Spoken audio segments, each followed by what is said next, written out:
नमस्कार दोस्तों, आपका बहुत बहुत स्वागत है। मैं हूं अनूप श्रीवास्तव। अगले आधे घंटे तक मैं आपके साथ जुड़ चुका हूं, आप भी मेरे साथ जुड़ चुके हैं। मुझे पता है कि अब आप लोगों में से बहुत सारे ऐसे मित्र हैं जो इंतज़ार करते हैं मेरा सुबह।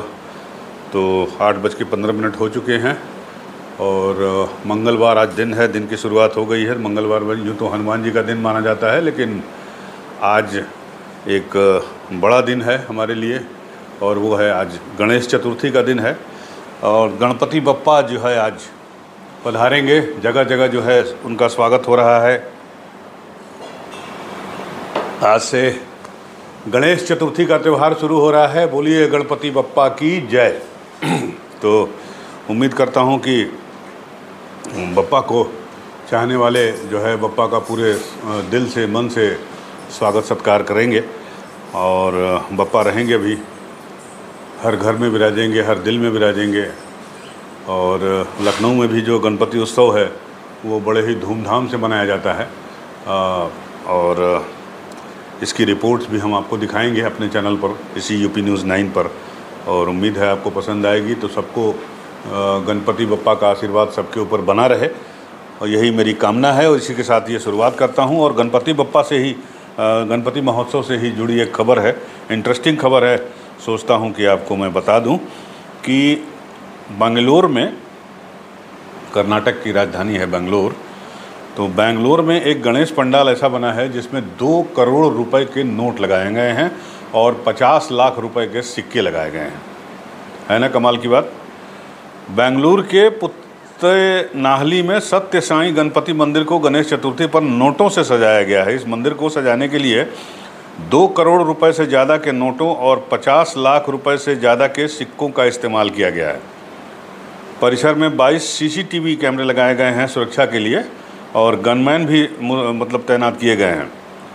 जानकारी जो मिली है उसके मुताबिक 150 स्वयंसेवक वॉलंटियर्स और कर्मचारियों ने मिलकर इस मंदिर की सजावट की है और इसे तैयार करने में करीब 3 महीने का समय लगा है। तो है ना इंटरेस्टिंग कि 2 करोड़ के नोट से जो है गणपति बप्पा का पंडाल सजा दिया और 50 लाख के सिक्के भी उसमें लगाए हैं। तो जाहिर सी बात है कि बड़ा मेहनत हुआ होगा, जैसा कि आपको पता है। तो ये थी गणपति महोत्सव से जुड़ी खबर। और मैं आपसे उम्मीद करता हूँ, अपील करता हूँ कि अगर आपके शहर में भी अगर कोई ऐसा पंडाल बना है जो बहुत अच्छा है और आपको अच्छा लग रहा है, देखने में डिफरेंट लग रहा है, सुंदर लग रहा है, कुछ यूनिक उसमें बना हुआ है। मैं लखनऊ सहित सारे जो मेरे दर्शक हैं, जो भी मुझे जहाँ से भी देख रहे हैं, तो आप मुझे जो है वहाँ की वीडियो बना के भेज दीजिए। 2-3 मिनट की वीडियो, 3-4 मिनट की, 1-1 मिनट के करके मैं उसको अपने चैनल पे ज़रूर स्थान दूंगा और आपका नाम भी मैं उस पर प्रसारित करूंगा जिस भाई या बहन ने मुझे भेजा होगा। और आप अपना परिचय भी उसमें अपना रिकॉर्ड करके भेज सकते हैं, उसको भी मैं चला दूंगा। तो मुझे इंतज़ार रहेगा पूरे गणेश चतुर्थी की आप लोग हमारे पास अपने अपने शहर के जो यूनिक पंडाल्स हैं, गणपति बप्पा के जो बने हैं, सजाए गए हैं, तो उसकी रिकॉर्डिंग हमें भेजिएगा 2-4 मिनट 5 मिनट की। और साथ ही साथ वहाँ मौजूद जिन्होंने पंडाल बनाया है उनकी, अगर आप उनका बयान ले सकें, रिकॉर्ड कर सकें, 1 मिनट का, 1.5 मिनट का या 2 मिनट का, और साथ ही साथ अपना परिचय रिकॉर्ड करके भेज दें। वहाँ जो उपस्थित श्रद्धालु हैं उनमें से किसी का बयान रिकॉर्ड कर लें, बाइट रिकॉर्ड करके भेज दें, तो मैं उसे अपने चैनल पे और उसके बारे में थोड़ी डिटेल लिख के भेज दीजिए मुझे व्हाट्सएप पे। मेरा नंबर है 9415227299। एक बार फिर मैं रिपीट करता हूँ, 9415227299। तो आप भेजिए, मुझे इंतज़ार रहेगा। और गणपति बप्पा का ये त्यौहार जो है, आइए हम और आप मिलकर धूमधाम से मनाएं, गणपति बप्पा की रिपोर्टिंग करें, आप भी और हम भी। तो ये थी गणपति बप्पा। अब गणपति बप्पा से हम आते हैं थोड़ा देश की राजनीति पर। तो देश की राजनीति में जो है सबसे बड़ी खबर जो है वो ये है कि आपको तो पता ही है कि पार्लियामेंट का सेशन जो है वो शुरू हो गया है। और कल जो है हमारी जो लोकसभा है गोल आकार की, पुरानी वाली संसद भवन, वहाँ पर इसकी शुरुआत हुई और आज गणेश चतुर्थी के दिन जो हमारा नया संसद भवन बना है, न्यू पार्लियामेंट हाउस, तो उसमें जो है आज से संसद का सारा कामकाज शिफ्ट हो रहा है। आज से जो संसद चलेगी अब वो नए भवन में चलेगी, नए संसद भवन में चलेगी। और कल जो है इसको लेके बड़ा गहमागहमी रही पुराने संसद भवन में, और प्रधानमंत्री ने एक स्पीच दी और बड़ी ही भावुक स्पीच थी उनकी। और इसमें उन्होंने जो उस सदन में जो इतिहास है सदन का 75 सालों का, उसके बारे में बताया।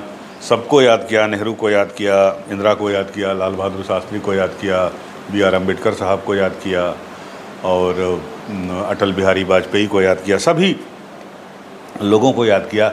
इंद्रजीत गुप्ता जो CPI के वामपंथी सांसद थे, करीब 35 साल रहे, उनको याद किया। 25 साल की एक महिला सांसद हुई थी सबसे पहली बार, सबसे यंग, उनको याद किया था। पत्रकारों को याद किया, पत्रकार जिन्होंने वहाँ कवरेज किया। मोदी जी ने कहा कि भाई कुछ पत्रकार तो ऐसे थे कि जो उनका जीवन गुजर गया वहाँ पे करते हुए। तो कुछ सर्टेन पार्ट्स हैं मोदी जी के भाषण के, आपने सुना होगा, तो पूरा भाषण तो नहीं पढ़ूंगा, काफ़ी लंबा हो जाएगा, इसमें छपा हुआ है नवभारत टाइम्स में। लेकिन कुछ कुछ जो है लाइनें जो बड़ी चर्चा में रही कल से और चर्चा में हैं,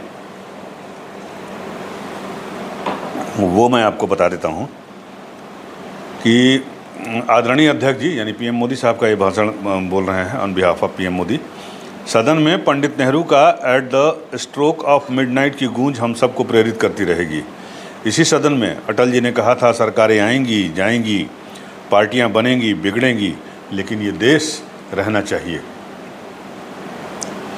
देश की 75 वर्षों की संसदीय यात्रा, उसका एक बार पुनः स्मरण करने के लिए और नए सदन में जाने से पहले उन प्रेरक पलों को, इतिहास की महत्वपूर्ण घड़ी को स्मरण करते हुए आगे बढ़ने का ये अवसर हम सब इस ऐतिहासिक भवन से विदा ले रहे हैं। आज़ादी के पहले ये सदन इम्पीरियल लेजिस्लेटिव काउंसिल का स्थान हुआ करता था। आज़ादी के बाद संसद भवन के रूप में इसको पहचान मिली। ये सही है, इस इमारत के निर्माण करने का निर्णय विदेशी सांसदों का था, लेकिन ये बात हम कभी नहीं भूल सकते और गर्व से कह सकते हैं कि इस भवन के निर्माण में पसीना मेरे देशवासियों का लगा था, परिश्रम मेरे देशवासियों का लगा था, और पैसे भी मेरे देश के लोगों के लगे थे। इस सदन ने जब नाम सबमिट हुआ था, नॉन अलायंस मूवमेंट हुआ करता था, जवाहरलाल नेहरू साहब ने इसको शुरू किया था। इसके जो मेंबर हुआ करते थे NAM के, नॉन अलायंस मूवमेंट, तो वो जो है ना रूस की तरफ होते थे ना अमेरिका की तरफ होते थे। रूस का मतलब सोवियत यूनियन, तो उस समय सोवियत यूनियन हुआ करता था। तो जो किसी भी दल में, गुट में शामिल नहीं थे, वो नाम में हुआ करते थे। तो NAM की सबमिट हुई थी, उसको याद किया PM ने। सर्वसम्मति से प्रस्ताव पारित करके देश के इस प्रयास को सराहा गया। आज G20 की सफलता को भी आपने सर्वसम्मति से सराहा है। मैं मानता हूं देशवासियों का आपने गौरव बढ़ाया है। मैं आभार व्यक्त करता हूं। G20 की सफलता 140 करोड़ देशवासियों की है। ये भारत की सफलता है और किसी व्यक्ति की सफलता नहीं है। देखिए, उन्होंने याद किया कि मैं जब पहली बार संसद का सदस्य बना और पहली बार एक सांसद के रूप में इस भवन में मैंने प्रवेश किया, तो सहज रूप से मैंने इस संसद के भवन के द्वार पर अपना शीश झुकाकर लोकतंत्र के मंदिर को श्रद्धा भाव से नमन करते हुए मैंने पैर रखा था। वह पल मेरे लिए भावनाओं से भरा था। मैं कल्पना नहीं कर सकता, लेकिन भारत के लोकतंत्र की ताकत है, भारत के सामान्य मानवीय लोकतंत्र के प्रति श्रद्धा का प्रतिबिंब है कि रेलवे प्लेटफॉर्म पर गुजारा करने वाला एक गरीब का परिवार का बच्चा पार्लियामेंट में पहुंच गया। और देखिए, उन्होंने ये भी बताया कि करीब करीब इस 75 साल में 7,500 से अधिक जनप्रतिनिधि यानी राज्यसभा के सांसद और लोकसभा के सांसद दोनों सदनों में मिलाकर अपना योगदान दिए हैं। हालांकि इस दौरान कुल 600 महिला सांसदों ने भी इस सदन की गरिमा को बढ़ाया है। मतलब 7,500 के मुकाबले महज 600 महिलाएं। इसीलिए वुमेन रिजर्वेशन बिल आ रहा है, उसके बारे में भी अब इसके बाद में बताऊंगा आपको मैं। और प्रधानमंत्री नरेंद्र मोदी जी ने है इंद्रजीत गुप्ता को याद किया। 43 साल, अगर मेरी गलती नहीं है तो 43 साल बैठकर इस सदन के साक्षी बनने का उनको सौभाग्य मिला है। यही सदन है जहां आदरणीय अध्यक्ष जी, जहां शफीकुर रहमान बर्क, समाजवादी पार्टी के सांसद, 93 साल की उम्र में भी सदन में अपना योगदान देते रहे हैं। आदरणीय अध्यक्ष जी, ये भारत के लोकतंत्र की ताकत है कि 25 साल की उम्र में चंद्रमणि मुर्मू इस सदन की सदस्य बनी थी, तब वह सबसे छोटी उम्र की सदस्य बनी थी। इसी भवन में 2 साल 11 महीने तक संविधान सभा की बैठकें हुई और उनमें देश के लिए एक मार्गदर्शक जो आज हमें भी चलाता है, हमारा संविधान दिया। और 26 नवंबर 1949 को जो संविधान हमें मिला वो 26 जनवरी 1950 को लागू हुआ। ये इन 75 सालों में सबसे बड़ा जो अचीवमेंट है वो ये है कि देश के सामान्य मानवी का इस संसद पर विश्वास बढ़ता गया और लोकतंत्र की सबसे बड़ी ताकत यही है। उमंग और उत्साह के पल के बीच में कभी सदन की आंख में तो आंसू भी बहे हैं। ये सदन दर्द से भर गया जब देश को अपने 3 प्रधानमंत्रियों को उनके कार्यकाल में ही खोने की नौबत आई, नेहरू जी, शास्त्री जी, इंदिरा जी। तब इस सदन ने ये सदन भींगी आंखों से उन्हें विदाई दे रहा था।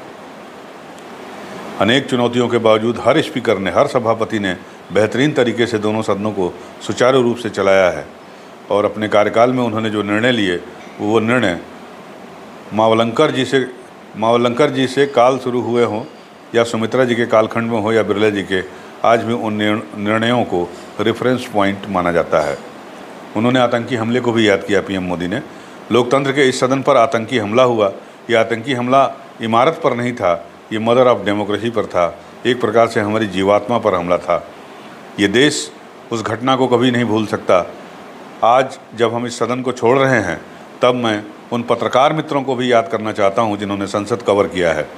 कुछ लोग तो ऐसे हैं जिन्होंने पूरा जीवन अपने कार्यकाल में संसद के काम को ही रिपोर्ट किया है। लोकतंत्र के प्रति श्रद्धा रखने वाला व्यक्ति आज से 50 साल के बाद भी जब इस भवन को यहाँ देखने के लिए आएगा तो उसे उस गूंज की अनुभूति होगी कि कभी भारत की आत्मा की आवाज़ यहाँ पर गूंजती थी। सबका साथ सबका विकास का मंत्र, अनेक ऐतिहासिक निर्णय, दशकों से लंबित विषय, उसका स्थायी समाधान भी इसी सदन में हुआ है। आर्टिकल 370 रद्द, ये हम सदन हमेशा हमेशा गर्व के साथ कहेगा कि इस सदन के कार्यकाल में हुआ। जीएसटी का निर्णय भी इसी सदन ने किया। 1 रैंक 1 पेंशन को भी इसी सदन ने देखा। गरीबों के लिए 10% आरक्षण की सौगात भी बिना विवाद के इसी सदन में दी गई। आदरणीय अध्यक्ष जी, मुझे पूरा विश्वास है कि आपके मार्गदर्शन में और इस अनुभवी माननीय सांसदों के सामर्थ्य से हम नई संसद में जब जाएंगे तो नए विश्वास के साथ जाएंगे। तो आज से हमारे सांसद जितने भी हैं वो जाएंगे नए भवन में। आज गणेश चतुर्थी के दिन पर इसी को चुना गया, इसीलिए स्पेशल सेशन बुलाया गया और एक तरह से जो है मास्टर स्ट्रोक खेला मोदी जी ने। मुझे लगता है कि 2 चीज़ें, नंबर 1 तो गणेश चतुर्थी के दिन वो एंट्री कर रहे हैं नए पार्लियामेंट भवन में, और नंबर 2 कि आज ही के दिन जो है वुमेन रिजर्वेशन बिल, महिला आरक्षण बिल, जो पहली बार 1996 में मार्च में मतलब लाया गया था, लेकिन अभी तक वो जो है पास नहीं हो पाया संसद से। आपको तो पता ही है कि, लेकिन कल मोदी जी की कैबिनेट ने उसको पास कर दिया। तो इसका और ये राज्यसभा से अगस्त 2010 में पास हो गया है। इसमें लिखा हुआ है कि ये 2010 में महिला आरक्षण बिल को राज्यसभा से मंजूरी मिली थी, लेकिन ये लोकसभा से पास नहीं हो सका था। सरकार का दावा है कि बिल पास होने के बाद महिलाओं का वोट उनके पक्ष में जाएगा। तो लोग बता रहे हैं कि एक तरह से मास्टर स्ट्रोक खेला है नरेंद्र मोदी जी, हमारे प्रधानमंत्री जी ने, क्योंकि अब चुनाव नज़दीक आ रहे हैं, आपको तो पता ही है। तो ये बड़ा इंटरेस्टिंग होगा कि आज की शुरुआत में ही संभवतः ये बिल आज लोकसभा में पेश कर दिया जाए। तो ये वही बिल पेश होगा जो राज्यसभा से पास हुआ है, या इसमें कुछ संशोधन करके लाया जाएगा, ये एक सवाल बना हुआ है, सस्पेंस बना हुआ है। अगर सेम बिल आएगा जो पास हो चुका है राज्यसभा से 2010 में, तो उसमें जो है उसके मुताबिक 33% आरक्षण जो है महिलाओं को मिलेगा लोकसभा की सीटों के लिए और राज्यसभा की सीटों के लिए। तो तब तो उसको दोबारा राज्यसभा में भेजने की ज़रूरत नहीं पड़ेगी। लेकिन अगर इसमें कुछ संशोधन के साथ इसको पेश करते हैं, कुछ संशोधन जैसे कुछ राजनीतिक दल जो है जो नहीं चाहते कि महिला आरक्षण बिल लागू हो, क्योंकि पुरुष प्रधान पार्टियां हैं बहुत सारी पार्टियां हैं, खासकर रीजनल पार्टियां, मैं नाम नहीं लेना चाहता, और लेकिन उनका ये कहना है कि साहब उसमें कोटा दीजिए, ओबीसी कोटा दीजिए, तो कोटे के अंदर कोटा दीजिए। मतलब एक तो वुमेन का कोटा, उसमें भी ओबीसी कोटा मांग रहे हैं। तो 2010 में पेश किए गए बिल और इस बार मोदी सरकार के बिल में अंतर हो सकता है। इस बार बिल में ओबीसी के लिए कोटा हो सकता है, हालांकि अब तक सरकार की ओर से इसकी पुष्टि नहीं की गई है। सोमवार को लोकसभा में अपने संबोधन में पीएम मोदी ने संसद में महिलाओं के प्रतिनिधित्व बढ़ने पर खास टिप्पणी की थी, तभी से इस बिल की संभावना बढ़ गई थी। तो बिल आने पर आगे की राह क्या होगी, इसमें लिखा है। पहले तो ये लिखा है कि महिलाओं के आरक्षण के बिल को लेकर केंद्रीय कैबिनेट की मंजूरी हो गई है, चर्चा लिखा है इसने, सबको पता है कि मिल गई। केंद्रीय मंत्री प्रहलाद पटेल ने सोशल मीडिया पर इसकी जानकारी दी, फिर वो ट्वीट को, या एक्स जिसको ट्विटर का नाम नया है एक्स, उस पर से अपनी की गई इस पोस्ट को उन्होंने हटा दिया। लंबे समय से महिला आरक्षण बिल के लिए बढ़ रहा है दबाव, सभी दल पक्ष में हैं, सभी चाहते हैं कि महिलाओं के लिए आरक्षण हो, लेकिन कैसे हो ये नहीं पता है। और संसद से बिल पास होता है तो आम चुनाव में इसे लागू किया जा सकता है।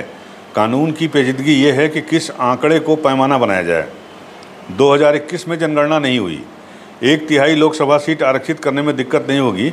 अभी यह साफ नहीं है कि बिल में विधानसभा में भी महिला आरक्षण का प्रावधान है या नहीं। वहाँ भी प्रावधान हुआ तो विधानसभा चुनाव को लेकर भी सस्पेंस साफ करना होगा। तो विधानसभा के लिए है कि नहीं, ये भी ये क्लियर जब बिल टेबल्ड होगा तब पता चलेगा। कोटे के अंदर कोटा होगा कि नहीं, तब ये पता चलेगा। 2010 में पेश किए गए बिल और इस बार मोदी सरकार के बिल में अंतर हो सकता है। इस बार बिल में ओबीसी के लिए कोटा हो सकता है, हालांकि अब तक सरकार की ओर से इसकी पुष्टि नहीं की गई है। सोमवार को लोकसभा में अपने संबोधन में पीएम मोदी ने तो ये है।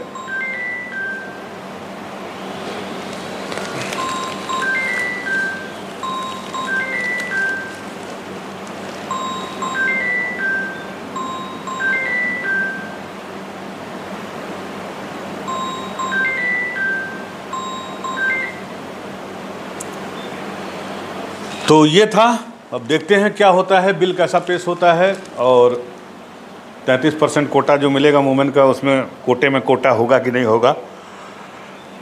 ओबीसी का तो मुद्दा मुझे लगता है कि आ सकता है, क्योंकि ओबीसी पे फोकस है मोदी जी का, या बीजेपी कहिए या सारी पार्टियां कहिए। अब हमारे यहाँ यूपी में तो समाजवादी पार्टी भी ओबीसी पे वो फोकस कर रही है। ओबीसी, दलित और मुस्लिम का जो है गठजोड़ बनाने में लगी है, और बीजेपी का भी जो है वो बड़ा फोकस है ओबीसी पे। तो मुझे तो इस बात की उम्मीद है कि ओबीसी का कोटा जो है उसमें दिया जा सकता है। अब विधानसभा में करेंगे कि नहीं, करना तो चाहिए विधानसभा के लिए भी, वो देखना होगा। विधानसभा के लिए करेंगे तो संसद से सभी विधानसभाओं से पास कराना पड़ेगा। तो बहरहाल इंतज़ार करते हैं, 11, 12, 1, 2 देखें कब तक आता है। आज हमें संसद टीवी देखना चाहिए, आप भी देखिएगा। तो चलिए अब वहाँ से, संसद से चलते हैं सुप्रीम कोर्ट।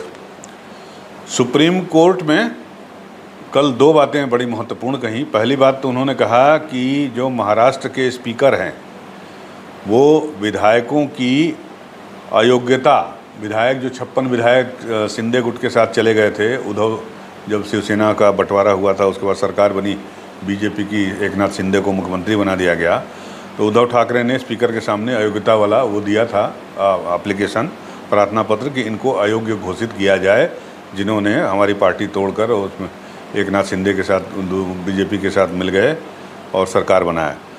वो जो है उसके बारे में 11 मई 2023 को सुप्रीम कोर्ट ने जजमेंट दिया था, और मतलब 3 महीना हो गया, मई, जून, जुलाई, अगस्त, सितंबर, जून, जुलाई, अगस्त, सितंबर, हाँ 4था महीना है ये, तो कि भैया इस पर कुछ करिए आप।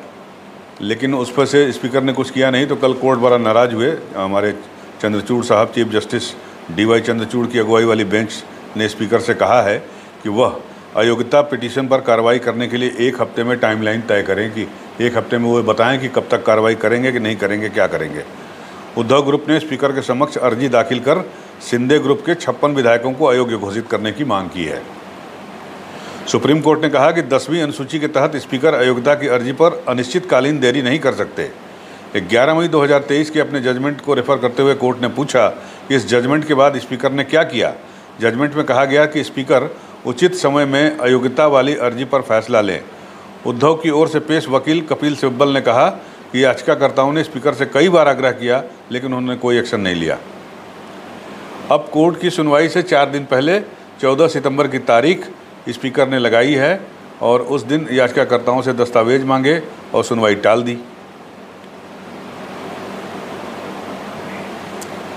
तो थोड़ी मुश्किल होगी अब वहाँ पे जो सरकार चला रहे हैं शिंदे साहब, एकनाथ शिंदे, और जो स्पीकर हैं देखते हैं वो क्या करते हैं।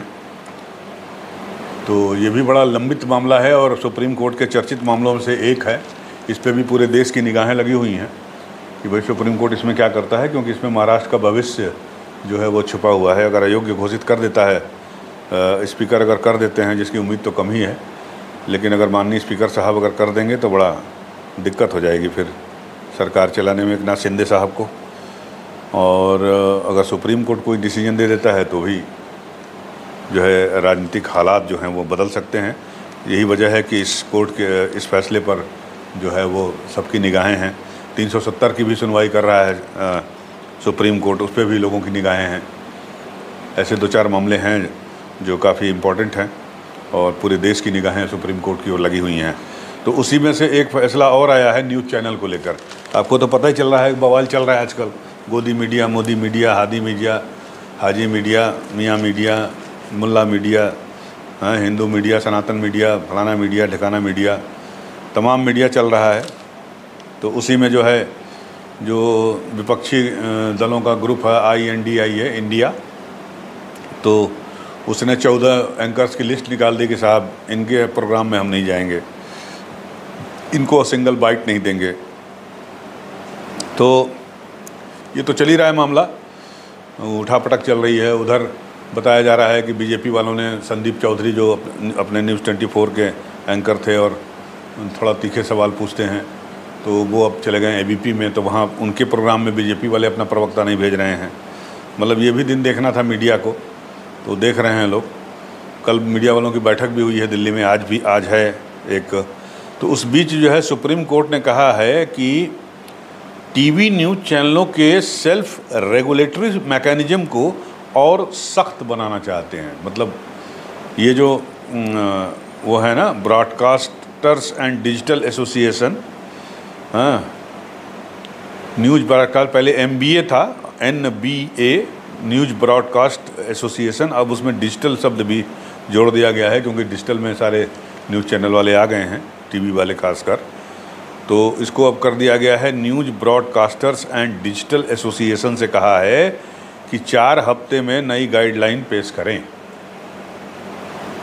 और इसीलिए news broadcasters and digital association की मीटिंग जो है आज वो बुलाई गई है। उसमें आज तक के जो संपादक हैं, मतलब मुख्य संपादक या डायरेक्टर कह लीजिए, सुप्रिया प्रसाद जी जो है उसके वो हैं, अध्यक्ष हैं, और भी लोग हैं उसमें, कई लोग हैं। तो सबको मेल किया है सुप्रिया प्रसाद जी ने। कल अजीत अंजुम साहब अपने टीवी पे दिखा रहे थे, अपने चैनल पे, जो सोशल मीडिया वाले, कि बुलाया है मीटिंग। तो आज मीटिंग होनी है। तो मुझे लगता है कि जो सुप्रीम कोर्ट का डिसीजन आया है कि भैया आप जो है 4 हफ्ते में नई गाइडलाइन पेश करिए सेल्फ रेगुलेटिंग मैकेनिज़्म का, अपने ऊपर मतलब सेल्फ नियंत्रण का, कंट्रोल का, कि क्या दिखाना है, क्या नहीं दिखाना है, क्या बोलना है, क्या नहीं बोलना है। तो अभी तक जो आपका सिस्टम है वो बड़ा गड़बड़ है सुप्रीम कोर्ट के हिसाब से देखा जाए तो। इसको ठीक करिए, और क्या कैसे ठीक कर रहे हैं, क्या करेंगे, उसकी एक रूपरेखा बना के 4 हफ्ते के अंदर जो है सुप्रीम कोर्ट में दीजिए। तो इसी की वजह से जो है मुझे लगता है कि आज ये मीटिंग बुलाई गई है, जिसमें सारे पत्रकार, खांटी लोग जाएंगे, गोदी भी जाएंगे और इंडिया वाले भी जाएंगे।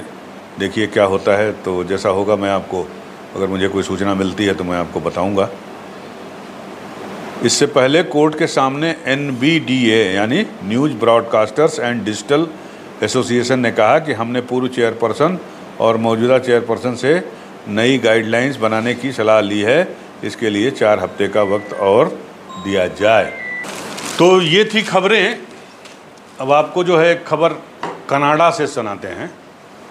कनाडा ने क्या किया है, जस्टिन ट्रूडो जो पीएम हैं बड़ा नाराज़ हैं इंडिया से।